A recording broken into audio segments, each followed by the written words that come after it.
할렐루야. 오늘은 사도행전 13장 우리가 보기 전에 먼저는 한 인물을 좀 제가 알려드리고 싶습니다. 마가 요한이라고 하는 인물입니다. 바나바와 사울은 예루살렘 교회에 부조를 전달하고 다시 안디옥 교회로 돌아올 때 마가 요한이라고 하는 젊은이를 데리고 왔습니다. 마가 요한은요, 신약에서 매우 중요한 인물이에요. 우선 그의 어머니는 마리아였는데 베드로가 옥에 갇혔을 때 성도들이 마리아의 집에 모여 기도했어요. 그만큼 예루살렘 교회의 중심 역할을 한 가정이 마가 요한의 가정이었습니다. 마가는 또한 바나바의 조카입니다. 바나바는 안디옥 교회로 마가를 데리고 왔고 1차 선교 여행의 팀원으로 그를 포함시킵니다. 그러나 마가는 1차 선교 여행 중간에 여정을 포기하고 다시 안디옥으로 중간에 돌아옵니다. 너무 힘들어서요. 훗날 이 일이 2차 선교 여행을 떠날 때 바나바와 바울이 갈라서는 이유가 됩니다. 선교 여행에서 중도 하차했던 마가였지만 바나바는 조카를 포기하지 않았던 거죠. 2차 전도 여행 때 바나바는 자신의 팀원으로 마가를 또 한 번 포함시킵니다. 그렇게 마가는 세워졌고 나중에는 베드로 사도의 제자가 되어 활동했습니다. 마가 요한은 베드로 사도를 통해 들은 예수님의 행적과 말씀을 정리하여 최초의 복음서라고 알려지는 마가복음을 기록하게 됩니다. 사도 바울도 처음에는 그를 신뢰하지 않았지만 나중에는 마가 요한을 내게 오게 하라 라고 디모데후서에 할 정도로 마가를 신뢰하고 사랑하게 됩니다. 자, 여기까지 마가 요한에 대한 설명을 드리고요. 이제 사도행전 13장을 보겠습니다. 안디옥에서 헬라인에게 복음이 전해지고 바나바와 사울이 열심히 목회하여서 교회가 크게 성장합니다. 그 결과 성도들이 처음으로 그리스도인이라 불려졌던 일을 기억하시지요. 성령님은 이제 안디옥 교회를 복음의 전초기지 삼아서 본격적으로 이방인 선교 사역을 시작하십니다. 그 일의 첫걸음으로 성령님은 안디옥 교회의 지도자들에게 내가 불러 시키는 일을 위하여 바나바와 사울을 따로 세우라고 말씀하세요. 이에 그들은 금식하며 기도하고 두 사람을 안수하여 보냈다라고 기록됩니다. 저는 1차 선교 여행의 내용을 짚어보기에 앞서 먼저는 이 일이 어떻게 시작되었는지를 보면서 큰 도전을 받아요. 여러분, 초대교회 성도들은 교회 안에 무슨 일을 진행할 때 성령님의 분명한 지시와 지도를 받았습니다. 초대교회는 치밀한 전략과 지식으로 움직인 것이 아닙니다. 또 많은 사람들의 의견이 모아지면 그것으로 일을 한 것도 아닙니다. 오직 성령님이 지시하시고 그것을 금식하며 기도하고 분별하고 따랐다. 이것이 초대교회의 모습이었어요. 1절에는 안디옥 교회 리더들의 명단이 기술됩니다. 바나바, 시므온, 루기오, 마나엔, 사울, 이들은 각각 출신과 배경 그리고 인종이 다름에도 하나가 되어서 오직 한 분 성령님의 통치를 받았던 것이죠. 사랑하는 여러분, 교회는 보이지 않는 성령님을 보이는 분처럼 경험하는 곳이 교회입니다. 교회는 다양한 배경과 출신의 사람들이라도 한 분이신 성령님 안에서 하나가 되는 곳이 교회입니다. 안디옥 교회가 그렇게 세워져 있었기에 그 교회를 통해 하나님은 이방인 선교라는 엄청난 사역을 시작하신 것이죠. 또 하나 도전이 되는 것이요. 아직까지도 성령님이 그들에게 무슨 일을 하라고 구체적으로 알려주신 것이 없다는 것입니다. 본문을 보면 성령님은 내가 불러 시키는 일을 위하여 바나바와 사울을 따로 세우라고만 하십니다. 성령님은 1차 전도여행의 노선을 알려주시지 않으셨습니다. 대략 몇 년이 걸리는 여정인지도 알려주지 않으셨습니다.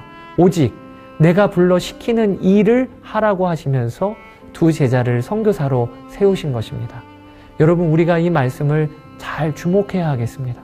하나님은 우리를 이끄실 때 앞날을 다 알려주시며 그리로 가라 하는 분이 아니세요. 오히려 하나님은 앞날을 다 알고 계시는 하나님 그분께 오라고 하시는 분이십니다. 바나바와 사울은 안디옥 교회에서 선교사로 세워졌습니다. 그러나 그들은 그 어떤 계획도 갖고 있지 않았습니다. 어디로 가야 할지도 몰랐습니다. 그러면 이젠 그들은 뭐 해야 되는 거죠? 오직 그들이 해야 할 것은 말씀하시는 하나님께 귀 기울이며 그분과 동행하고 순종하는 일만 하는 것이었습니다. 하나님은 사람들을 세우실 때 그들을 세우시는 초점이 그 사람들이 어떤 사역을 열심히 성실히 감당하여 일을 잘 해내는 것에 있지 않으세요. 대신 하나님의 초점은 우선 사람들이 하나님과 함께하는 것에 있으십니다. 사랑하는 여러분, 우리가 살면서 얼마나 많은 선택을 해야 하고 얼마나 많은 결정을 해야 합니까? 하나님 이 사람입니까? 저 사람입니까? 이 직장입니까? 저 직장입니까? 이때 하나님이 분명하게 대답해 주시면 얼마나 좋을까요?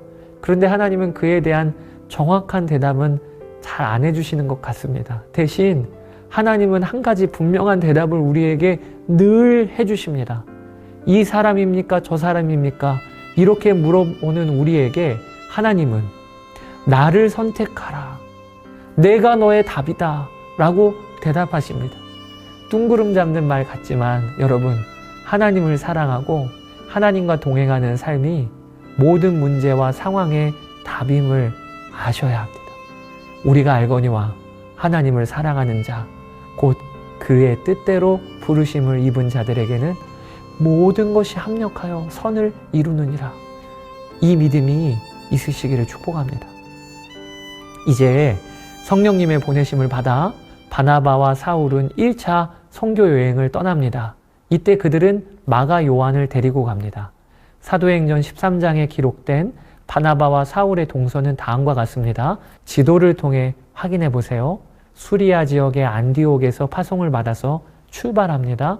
그리고 배를 타고 실루기아로 갑니다. 첫 선교지로 바나바의 고향인 구브로 섬으로 그들은 배를 타고 이동한 거지요. 또 구브로 섬의 살라미에서 복음을 전하고 구브로 섬을 횡단하여 바보에서 복음을 전합니다. 그리고 주목할 것이 이때부터 사울의 이름이 바울로 표기됩니다. 사울의 헬라식 이름이 바울이에요, 여러분. 자, 이제 바보에서 마술사 바예수의 조종을 받던 서기오 바울이라는 총독에게 복음을 전하고 배를 타고 지금의 터키 땅 중남부에 위치한 밤빌리아 지역의 버가에 이릅니다. 여기에서 마가 요한은 다시 돌아간 거예요. 그리고 바나바와 바울은 버가에서 험준한 산지를 넘어 비시디아 지역의 안디옥으로 넘어갑니다. 그리고 비시디아 안디옥에 이른 바나바와 바울은 유대인의 회당에 들어가 말씀을 전합니다. 특히 바울은 가말리엘 문화생으로 율법에 대해 정통한 자였어요. 그는 구약의 기록들을 갖고 예수 그리스도가 바로 구약에 예언된 메시아이심을 선포합니다. 예수님은 다윗의 후손으로 이 땅에 오신 예언된 구원자이십니다. 세례 요한도 증거하시던 이가 바로 예수님이십니다.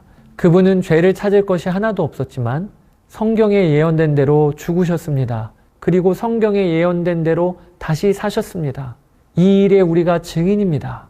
이제 예수 그리스도를 힘입어 죄사함을 받으십시오. 율법으로는 우리가 도무지 의롭게 될 수 없음을 아시지 않습니까? 그러나 예수 그리스도를 믿으면 하나님이 우리를 의롭다 여겨주십니다. 이렇게 전한 것입니다. 바울의 말씀 사역을 통해 안디옥 안에 큰 변화가 일어납니다. 많은 유대인과 유대교에 입교한 경건한 이방인들이 그들을 따르고 다음 안식일엔 온 시민이 그 말씀을 듣고자 모일 정도가 됐어요.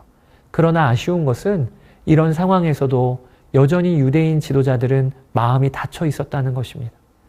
그들은 말씀이 그러한가 아닌가를 따져보지도 않고 오직 바나바와 바울을 시기하여 반박하고 비방해요. 이제 복음의 진행 방향이 더욱더 분명하게 정해지고 있는 거예요. 유대인들은 복음을 거부하고 이방인들은 복음을 환영하는 상황이 점점 더 뚜렷해지고 있는 것입니다. 이것을 깨달은 바나바와 바울은 이제 자신들의 사명이 이방인을 향한 복음 전파임을 더욱 분명히 알게 됩니다. 유대인들의 비방과 위협 가운데도 제자들은 기쁨과 성령이 충만하다고 기록돼요. 왜냐하면 믿는 자에게 구원을 주시는 하나님의 역사가 전혀 꺾이거나 위축되지 않는 것을 그들이 경험했기 때문입니다. 여러분, 하나님의 역사는 방해할 자가 도무지 없어요. 영생을 주시기로 작정된 자는 다 믿더라. 아멘입니다. 오늘도 하나님의 뜻은 이루어집니다. 자, 오늘 13장 마무리합니다. 14장에서 뵙겠습니다. 감사합니다.